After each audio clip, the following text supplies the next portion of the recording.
Command economies are a dirty word for most people. They bring to mind starving children and toilet situations a lot worse than your own, unless you live in the US. It's just hard to believe that this is what we have in the world today. Well, it's true, but don't lose hope. Learn more about the command economy so you know what it is, the problems associated with it, and the alternatives so we can take back the future of mankind. What is a command economy? A command economy is when the government controls all aspects of production, distribution, and resources. It sounds like a nightmare, but not all command economies are alike. Before I explain the different kinds of command economies, let's look at how it affects you and why it's important. So, without further ado, let's dive in. Now, what is a command economy? Let's start there. A command economy is a form of economy in which the running of the business is delegated to a central authority. In a political system known as a command economy, a central government authority decides both the output levels that are permitted and the prices at which goods and services can be sold. This is done as part of the political system. The majority of companies are owned by their employees or shareholders. The principal alternative to a command economy is a free market economy, which is an economic system in which supply and demand are determined by the forces of the market. A command economy is a component of a communist political system, in contrast to the free market economy that is a component of a capitalist political system. Important concepts that one must understand. In a command economy, the level of production, the distribution of commodities, and the prices of those commodities are all managed by the central authority. They argue that the best way to ensure that commodities and services are distributed equally is for the government to maintain control over the economy rather than relying on private enterprise. In a free market, the levels of supply and demand are determined by private enterprises through the establishment of output and pricing levels. The concept of a command economy.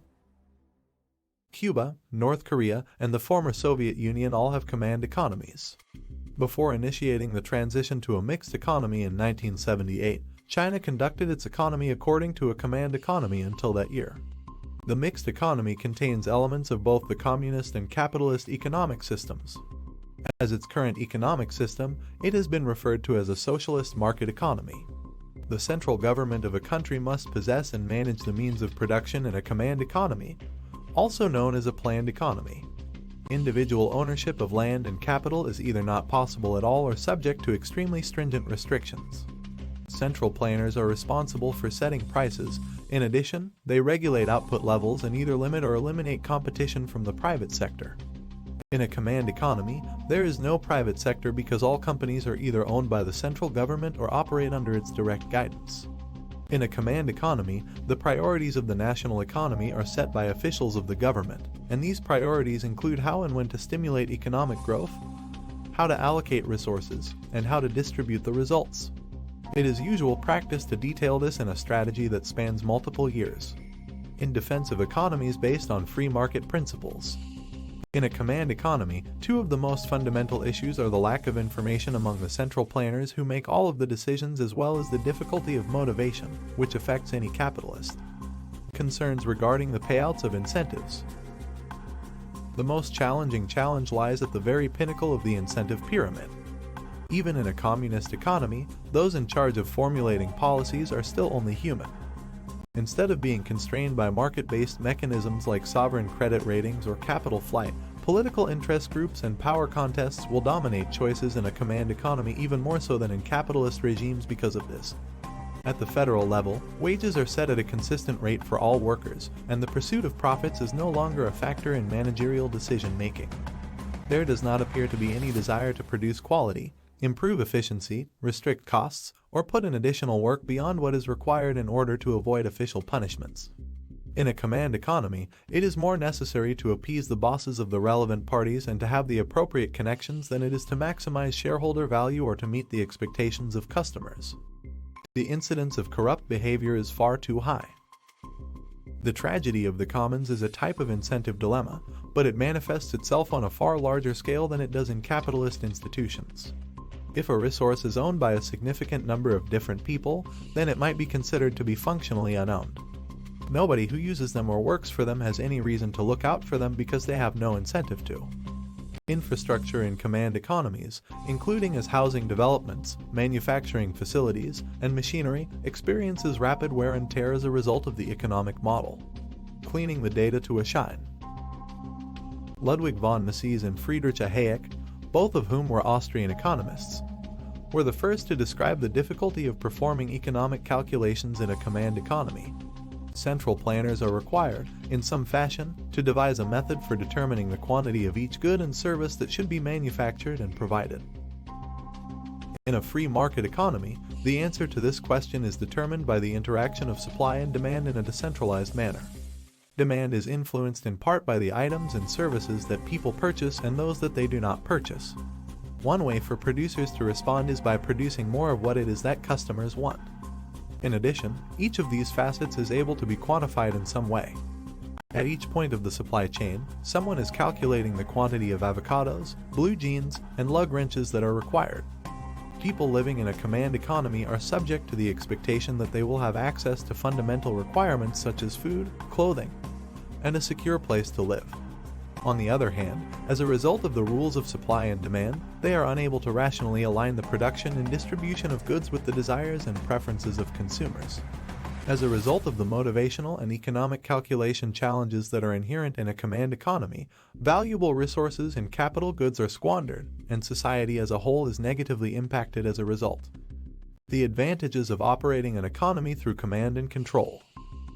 People who embrace command economies do so due to the fact that, in contrast to economies based on free markets, command economies allocate resources with an emphasis on the general welfare of society rather than on individual profit. There is a possibility that command economies will have a greater degree of employment regulation than free market economies. They are able to create a job for themselves if one is required, even if there is no genuine demand for employment.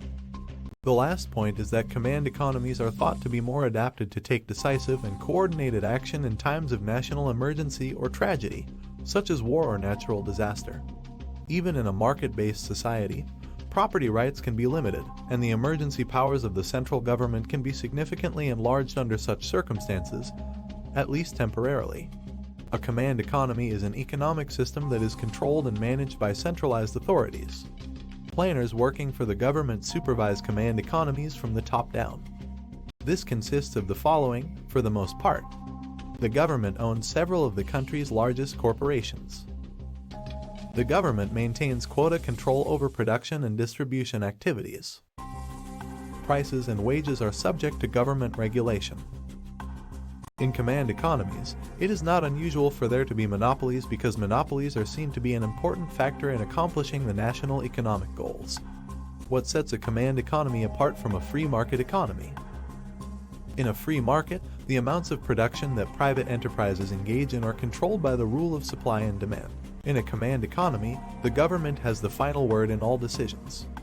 These days, a laissez-faire economy in its purest form is a thing of the past. Policies and restrictions enacted by a government might incentivize the production of fuel-efficient automobiles. Alterations have also been made to the control that is exercised over command economies. The economic boom in China didn't get started until after the country formed its own distinctive mix of socialism and capitalism. Provide an explanation of central planning as well as a description of a command economy. It is normal practice in communist nations with command economies to devise multi-year plans to improve the living conditions of all inhabitants. In China's history, there have been a total of 14 different 5-year plans, the most recent of which will run out in 2025. In general, central plans describe industry-specific goals and methods. Businesses are required by the government to take part in various efforts, such as those aimed at reducing carbon emissions and revitalizing rural areas. To sum it all up, since command economies have the government in charge of what and how things are produced, it's no surprise that it usually leads to shortages of many goods. Since corporations are not able to produce goods at their own discretion, today from your perspective, you might consider a command economy as being a less free economic system. A command economy is the polar opposite of the market economies we live in today. In a command economy, an individual's wealth is not dependent on his ability to make and sell products, but rather on how effectively he is employed by the state. Farming, industrial production, and every other economic activity will be controlled entirely by the state. Anything produced outside this system will be severely restricted and many activities will be banned entirely. In essence, then, a command economy is one in which the government directs all economic activity. This includes the supply and demand of goods, how goods are produced, where goods are distributed, what is manufactured, and how it is made. And regardless of whether or not you believe that such an economy is practical or beneficial, it begs the question, what's so wrong with a little more government control? Were you aware of how command economies function? Do you have any additional information that others should know about this topic? Let us know in the comments section below or join the conversation on Twitter. Be sure to like and subscribe for more content to transform into smart money.